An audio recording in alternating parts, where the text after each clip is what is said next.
Ito nga po pala mga idol yung hinahanap-hanap naming pangmerienda dito sa summer. Tamang-tama kasi maulan na naman nga dito kaya naman naisip ko ngang magluto. Bali yung una nating gagawin mga idol ay magpapalambot nga nitong sago. Magpapakulo ka muna ng tubig bago natin ito ibuhos. May mga nagtatanong nga po pala kung pwede daw ito isabay habang niluluto nga yung ginataan. Pwede naman siguro mga idol, yun nga lang ay baka mahilaw nga itong sago. Kaya ang ginagawa ko mga idol ay inuuna ko muna itong lutuin bago yung ginataan. Maubos daw kasi yung kanilang gas kapag magkakahiwalay silang lutuin. Dito sa probinsya mga idol walang problema kasi libre naman yung panggatong kaya okay lang. Sunod na gagawin natin mga idol ay babalatan nga itong iba't ibang klaseng root crop. Itong gabi, ubi, kamuting kahoy, kamute, at saging. Ulang pa nga sana to ng isa mga idol yung palawan, yun nga lang ay wala tayong nakuha. Matagal ko na sana tong plano, yun nga lang ay hindi nga nakukumpleto itong mga root crop. Yung saging kasi nito mga idol yung pinoproblema ko kasi bihira na lang dito sa amin dahil nga sa sunod-sunod na bagyo. Wala naman kaming problema sa iba nito kasi meron naman kaming tanim. Yung saging lang talaga mga idol yung lagi kong pinoproblema kapag gumagawa kami nito. Pagkatapos mabalatan lahat mga idol, sunod na gagawin natin ay hugasan na nga natin to ng maayos. Kapag kaginataan kasi dito sa summer mga idol ay medyo maliliit nga yung hiwa nito at marami ang sabaw nito na medyo hawig nga sa bilo-bilo.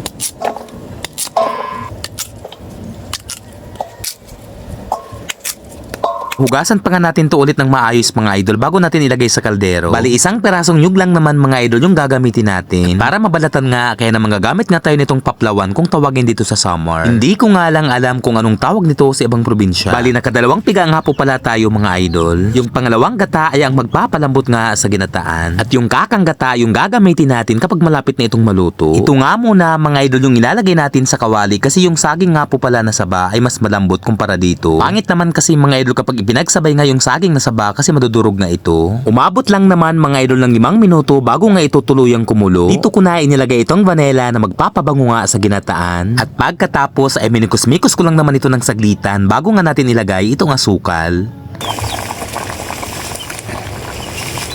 Kapag malapit na nga itong maluto ay ilalagay na nga natin itong saging na saba at saka itong sago. Kasi kapag inuna natin yung saging na saba mga idol ay possible nga itong madurog. At kapag nahalo na nga ito ng maayos mga idol ay ilalagay na nga natin itong kakang gata. Nasa sa inyo naman mga idol kung maglalagay kayo ng kunting asin. Nakakatulong kasi itong mga idol para bumalansi nga yung tamis. Hihintayin mo lang naman mga idol na lumapot nga ito ng maayos bago nga natin iserve.